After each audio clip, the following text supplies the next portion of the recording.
then interest rates probably will rise once in the second half of this year, and perhaps twice in 2012. If you are responsible for borrowings in your organisations, you might want to bear that in mind. Now, Australia doesn't have, as I said before, a public debt problem anything like that of most other Western countries, despite the best efforts of the federal opposition to confect one. And although if you express the Australian government's debt in absolute dollar terms at $102 billion, according to the most recent budget papers, it sounds like a lot of money. But of course, to any individual it is. But as a proportion of our $1.5 trillion economy, it represents 7% of GDP. If you throw in state and local government debt, then it will peak on the latest forecast at 9.2% of GDP. And compared with the public debts of almost every other Western country, except for Norway, which 20 years ago had the wisdom to establish a sovereign wealth fund to save much of the revenue that's created by its oil industry, and thus is actually a net creditor to the tune of over $400 billion. And Sweden and Finland, that have managed their finances pretty well, having had a pretty rude shock 20 years ago.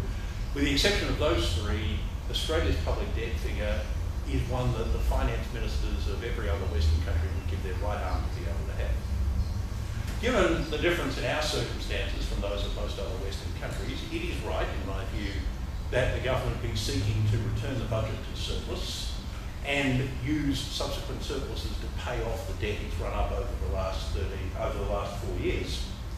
But unlike other Western countries, we don't need swingeing increases in taxes or cuts in government spending in order to achieve that objective, whereas most other Western countries actually do. And the funny thing is, in a sense, when you actually turn to look at the recent federal budget, is despite the importance which Wayne Swan and Julia Gillard have been putting on returning the budget to surplus by 2012-13, come hell or, as we saw after the Queensland floods, high water, the budget actually does nothing to further the achievement of that task. Although I said before, I agree that it is important that the budget be returned to surplus as soon as practically possible. There's nothing magical from an economic point of view about 2012-13. It wouldn't really matter much if it was 2013-14 or 2011-12. The importance of 2012-13 is that there's a federal election due in August 2013, and the present government doesn't want to go to that election vulnerable to the charge from the opposition that makes at the moment that this government's never presided over a budget surplus. That's all it's about. But having said that, as I say, this budget did nothing in the aggregate to make a surplus in 2012-13 more likely. In fact, as this chart shows, comparing the forecasts that were put before the Australian people at the time of the last federal election, that's the shaded area on the left-hand side, and the solid bars represent the forecasts that were in last month's budget. In fact, the budget deficit for the year that's about to end and the year's about to start is actually a bit bigger than forecast this time last year, while the surpluses for 2012-13 and 2013-14 have barely changed at all. In other words, Wayne Swan could have sat on the beach at Noosa for 6 months, as he often wishes he could, and the budget wouldn't look much different in the aggregate, in the broad, from what it actually did as a result of all the work that he and his cabinet colleagues did over that 6-month period.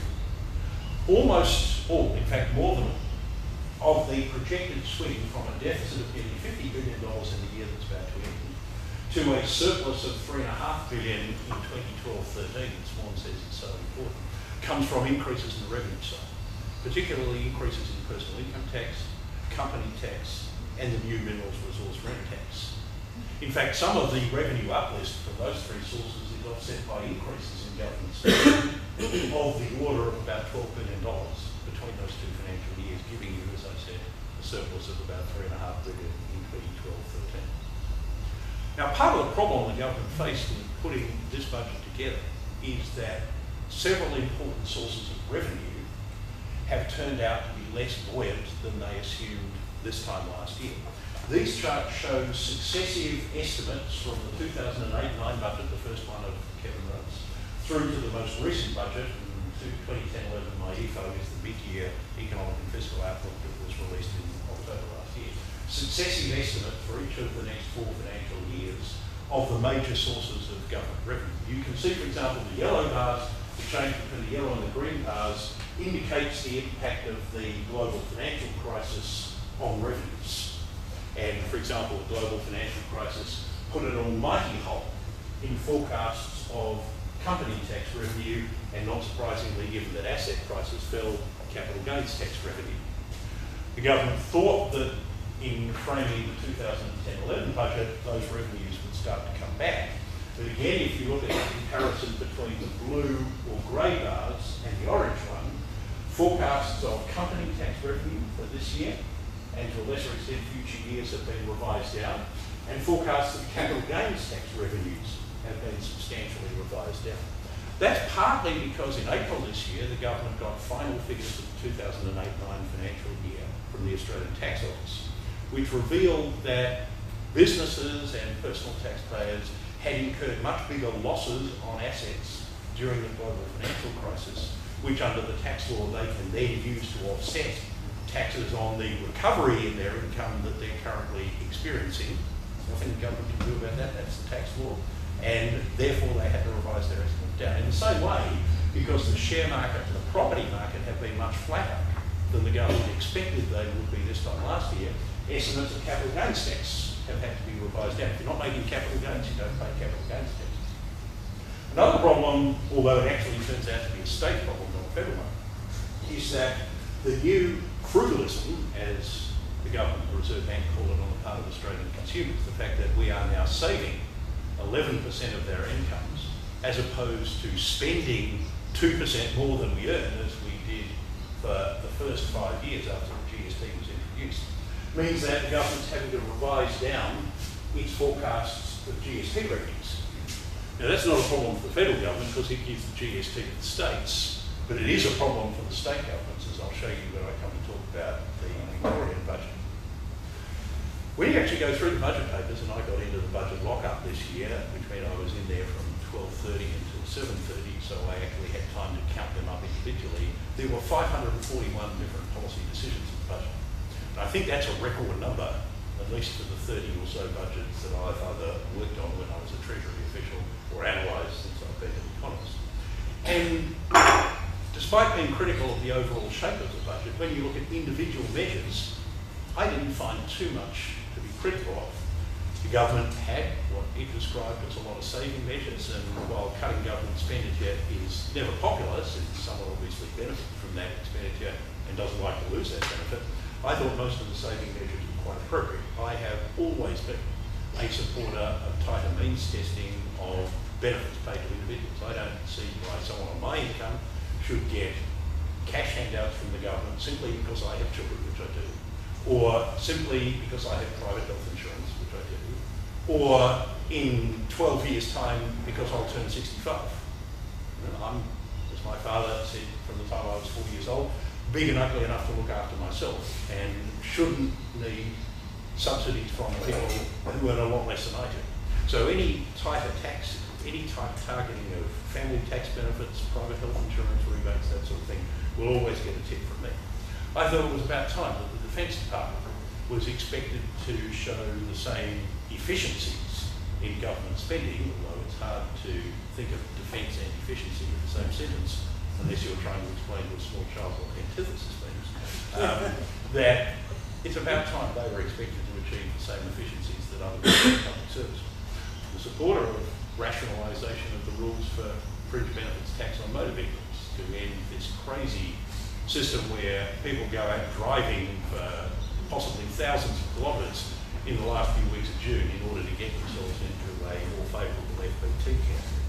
I certainly support the phasing out of the dependent spouse rebate or offset for men who are rich enough to be able to keep their wives at home, or the rather smaller number of women who are rich enough to keep their husbands at home. If they don't have children, I don't see why they should be subsidised by the government. I don't say they ought to be forced to go out to work, but if they choose not to, then I don't see why their rich spouses should get a handout from the government. Certainly support a clampdown on the splitting of investment income through trusts and other devices with children who then turn around and claim the low income tax offset, which of course, as you know, is meant for people who are actually working and earning minimum wages, not for people who have rich parents and divert some of their investment income to them. And I have no problem with tighter government control over, for example, spending on Medicare benefits for pathology, which has been getting out of control. Similarly, when you look at the new spending measures, there were ones that I certainly have no problem with. the increased incentives for increased workforce participation by people who've been on the unemployment benefit or disability pensions for a long time. Yes, there's some carrot in there, which I know people from the community sector sometimes cavil about. Although I don't personally see a problem in, from time to time, checking up on whether people who have been on the unemployment benefit for a long time are actively seeking work, or people who've been on the disability support pension for a long time still have disabilities that inhibit them from working. They do, fine. But it's not all stick either. There's carrot too. For example, the budget proposes to allow people who do find work coming off the disability support pension to earn more before they start to lose their disability support pension. And there are wage subsidies for those who've been on the unemployment for a long time who, despite their best efforts, can't find an employer who will employ them at the minimum wage. A wage subsidy might help make that a bankable proposition for an employer and hopefully get them to a point where eventually they're worth enough in employment that they don't need a subsidy to keep them on. It's at least worth a try. Better spending, better prioritised spending on vocational education and training, sort of that. Incentives to keep older teenagers in school for longer by slowing the rate at which, cutting the rate at which family benefits for older teenagers phase out is a reflection of, I think, the reality that it's highly desirable that all kids get at least 12 years of full-time education. Rewards for outstanding teachers is something I certainly wouldn't object to, and my Grattan Institute colleague Ben Jensen has been writing about. The only problem might be getting around the teachers' unions to find out who are the outstanding teachers so that you can reward them appropriately. It's a good thing to try and tweak the tax system to get more superannuation fund investment into infrastructure the public sector can't afford to spend. And of course the mental health sector is one that's been underfunded for years, so one wouldn't criticise increased spending there, although I certainly noted that of the $2.2 billion that the government proclaimed it was spending, some $600 million had actually been announced before, and $300 million of it was going to be spent in 2015-16, which was beyond the normal 4-year full estimate period that budget figures apply to. There are also some dodgy things in a budget, as there always are, some measures that I think are wrong, some measures that are a bit dubious in terms of their impact on the budget bottom line. For example, they claimed $1.3 billion from reprogramming defence capital commitments. What actually that represented was that the Defence Material Organisation, defence equipment industry couldn't actually meet the previously agreed programs and timetable for delivering equipment, tanks and ships and whatever it is that they buy. So instead of letting the Defence Department keep that money and spend it later, they actually said, well, you put it back in the pot, and they called it a saving. I'm never a fan of so-called efficiency dividends in government agencies. That is, the government just says we've got to do the same stuff, but you're going to get X% less money to do it.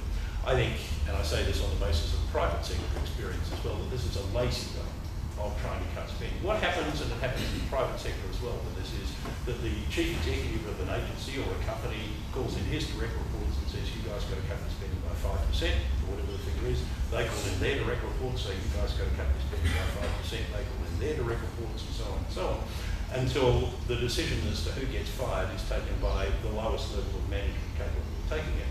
And what results is that secretaries and filing clerks are the ones who get fired, and people on $300,000 a year make their own coffees, do their own photocopying, and have to hang around waiting for other people in $300,000 a year salaries to let them through the door because the receptionist on $40,000 who would have done that has been fired.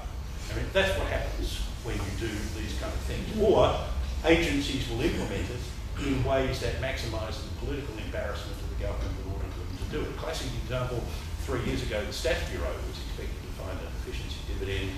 So what they did was cut spending on the two most important surveys they run, the labour force and retail sales. They then became next to useless and the government had to reinstate the funding in the first place. And I wouldn't blame the ABS for responding in that way. So I think, and this also applies to the Victorian government, which had, I think from memory, some $400 million of savings through efficiency dividends. This is bad policy, it's lazy policy. It reflects an unwillingness or an unpreparedness on the part of ministers who want spending to be cut, which may be justified, actually to make a hard decision as to where it should be cut. And inevitably the result is actually not efficiency, but inefficiency and a deterioration in service quality. I thought it was a pity that the government cut back $350 million out of the National Rental Affordability Scheme. This was one of their responses to the Queensland floods.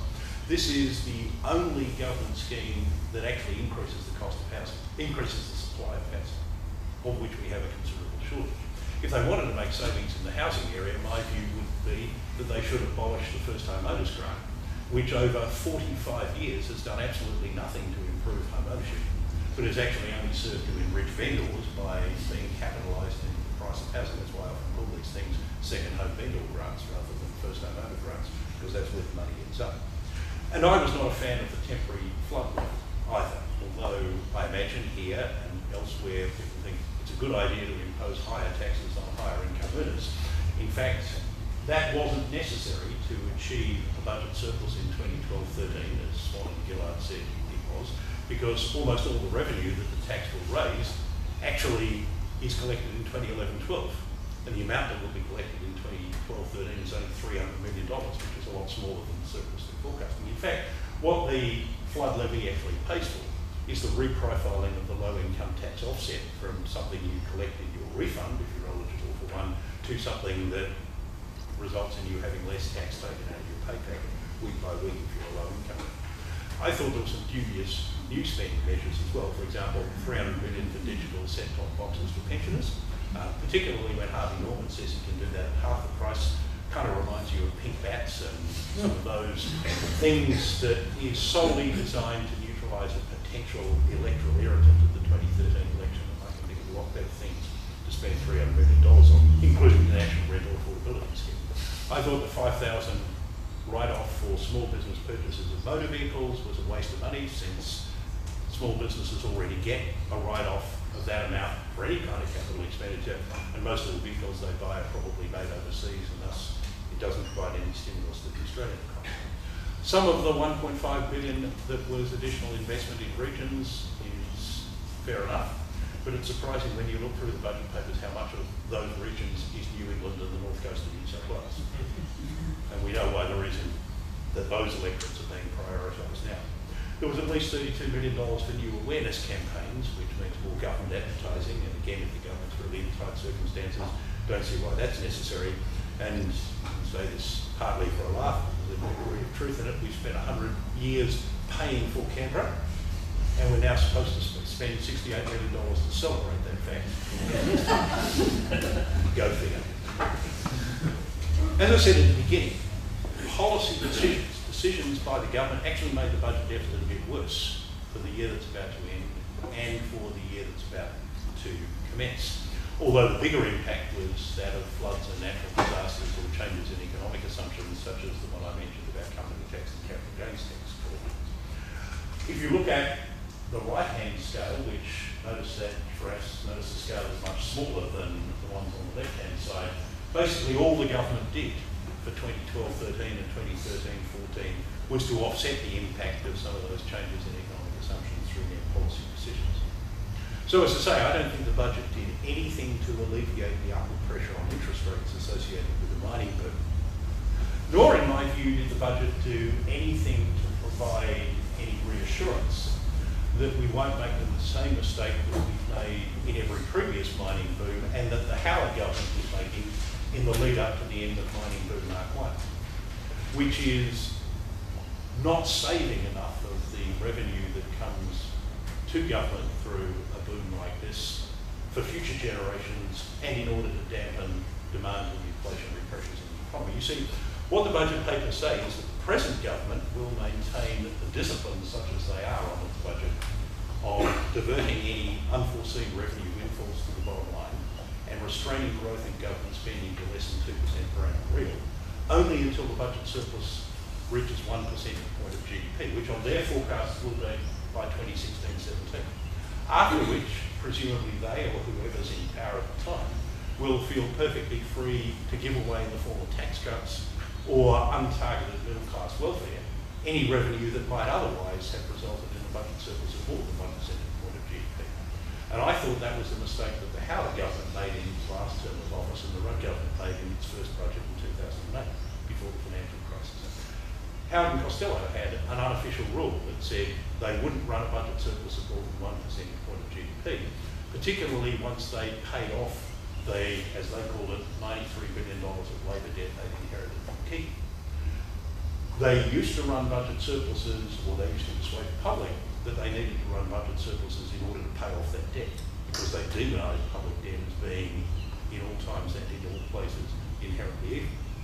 They never bothered to make the case that sometimes you need to run budget surpluses in order to prevent the economy from overheating. You know, if Peter Costello had been paying attention in Sunday school, as he said he went to, he might have remembered the story in the book of Genesis, where the first proponent of counter-cyclical fiscal policy, the prophet Joseph, advised Pharaoh to lay up grain during the 7 fat years in the granary so that you could draw down on it during the 7 lean years which would inevitably follow. That was the first recorded example of an economic policy advisor advising a government to run budget surpluses during booms so that you could afford to run deficits during the downturns which inevitably followed them. But Costello and Howard weren't prepared to do that. So whenever, as happened during the final phase of mining boom Mark I, it looked as though budget revenues were going to be so strong as to deliver budget surplus of more than 1% of GDP. They gave it away in the form of tax cuts and untargeted welfare handouts, which those who received them then spent, putting upward pressure on demand, inflation, and ultimately leading to the interest rate increases that contributed to John Howard losing his job. Now, that's not a problem for the government at the moment because they're still running a budget deficit. But if the mining boom lasts as long as Treasury and the Reserve Bank say it's going to, then this will be a problem in 2016, 17 and beyond. Now, I'll grant you that for politicians who have trouble thinking after the next election, thinking beyond 2 elections, which is where 2016, 17 is a big ask. But I've argued for a long time that the way to avoid making that mistake is for Australia to establish some kind of sovereign wealth fund into which budget surpluses of much bigger than 1 percentage point of GDP could be paid, so as to, first of all, prevent the Australian economy from overheating in these circumstances, and secondly, to discharge what I think is the moral obligation the present generation of Australians has, to ensure that future generations of Australians as yet unborn benefit from the exploitation of our mineral resources in order to assist the urbanisation of China and India, rather than this generation seeking to expropriate all of the benefits for itself, which is what giving ourselves tax cuts and untargeted welfare handouts would actually mean. Let me say a few things about Victoria, unless Kathy was saying I'm running out of time, or maybe a few more minutes. Okay, let me skip through a whole lot of stuff about the Victorian economy then, which is there if you want to read it afterwards. And what I was trying to say in that piece is that Victoria's economy hasn't been doing as well as people had thought prior to the last election. The recent figures by the ABS have revised down Victoria's growth rate by an average of almost 0.5 percentage point per annum compared with what he thought it had been before the last election, and highlighted the fact that Victoria's economic growth over the last 5 years had been more dependent on population growth and less attributable to improvements in workforce participation or productivity than in any other state except Queensland. And that's a problem for Victoria, partly because population growth is now slowing as a result of changes that the federal government has made to the migration intake, and particularly of students. And secondly, because Victoria is not going to derive any benefit from the mining boom that's pushing up the terms of travel. Most of those benefits go to states like Western Australia, as you can see there, Queensland and the Northern Territory. But Victoria doesn't have any mining except for brown coal, which is obviously going to be phased out eventually as a result of concerns over climate change. But we have a lot of sectors, particularly manufacturing and agriculture and higher education, that will be adversely affected by the persistent strength of the exchange rate that's a byproduct of the mining boom. So Victoria is not going to be one of the major beneficiaries of the mining boom. Indeed, it's going to have problems managing the downside associated with the mining boom. On top of which, Victoria is a loser from the changing profile of GST revenues that I mentioned earlier when talking about the federal budget. This chart shows the yellow bars, the estimates in the last budget of the Brumby government for Victoria's GST revenues over the next 4 years. The green bars show the estimate in Kim Wells's first budget of the Baillieu government for GST revenues, And the orange bars show the estimates in the federal budget brought down a week later of what it thinks it's going to pay to Victoria over that 4 years. And you can see that cumulatively, Victoria will get $3 billion less in GST, General Revenue Grants from the feds, than they thought they were going to get a year ago. In fact, the federal government thinks they might get slightly more in the out years than the Victorian government reckon it would. But for the next 2 years, at least, the number will be slightly less than the Victorian budget was based upon. Now, that's actually not quite as big a problem for Victoria as it is for Tasmania and South Australia, that are much more dependent on GST revenues and their share of them than the Victorian government is. But it still is a problem for the Victorian government, and partly as a result of that. The budget in Victoria looks a lot less healthy than it did when presented by the outgoing Brumby government, Treasurer John Members, this time last year.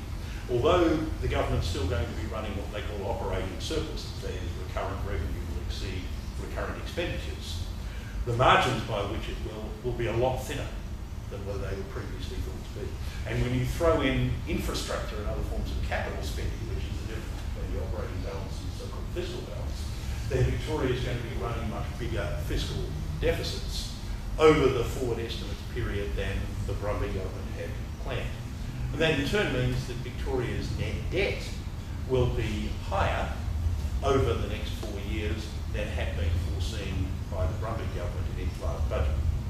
Personally, I don't think these levels of public debt are a major problem. 6.5% to 7% of GDP is not something that the rating agencies are going to say, oh dear, that means Victoria's credit rating is going to be downgraded by a notch or two. Nonetheless, the Victorian government is being advised by the independent review that it established on coming to office, chaired by Mike Vertigan, who was Treasury Secretary under the Buchanan government, and with Don Challen, who was Treasury Secretary in Tasmania for a long time and taught me half the economics I know, and Ian Harper, who was a professor at Melbourne University and a member of the Wallace Committee on Financial Market Reform. They are making some pretty challenging recommendations about how Victorian budget policy should be framed. They say that the operating balance should be at least equal to the level of infrastructure investment within 5 years. What that means is that tax revenue and grants from the Commonwealth should exceed the ordinary running costs of government by enough fully to finance whatever capital expenditures the government wants to undertake over that period. They say that net debt, which as you saw is going to be about 6.5% of GDP, should be reduced to zero within 10 years. In other words, that infrastructure spending should be financed entirely out of operating surpluses by the current generation of taxpayers, rather than being shared with future taxpayers, in effect through borrowing. And they would need, therefore, additional surpluses totaling around additional surpluses to pay off the existing net debt, which on current forecast will be $23 billion by 2015. They say that government superannuation liabilities should be eliminated by 2035. Those superannuation liabilities stand at $22.2 billion, compared with net debt of $11 billion at 30 June 2011, and you need even higher operating surpluses in order to pay off the government's unfunded super liability by 2035. They say that net infrastructure spending, that is net of depreciation, should be on average 0.5% of the 5-year average of gross state product. And that is higher than, in the panel's estimate, current infrastructure spending implies. So you can see the advisors to the government are in effect saying the government should be running much bigger surpluses than were envisaged this time last year, rather than smaller surpluses, which the most recent budget is actually suggesting that they do. And it's an implication of their report that there would have to be substantial expenditure cuts in order to achieve those recommendations if the government chooses to take them up. They say the trend growth in spending since 1996-97, and remember that was during the Kennett government, 96-97, so it's not only under the Braggs and Brumby governments, has been faster than trend revenue growth, which is not consistent with responsible financial management, and Victoria's position is vulnerable to any shocks that might occur over the medium to longer term if there isn't a change in strategy.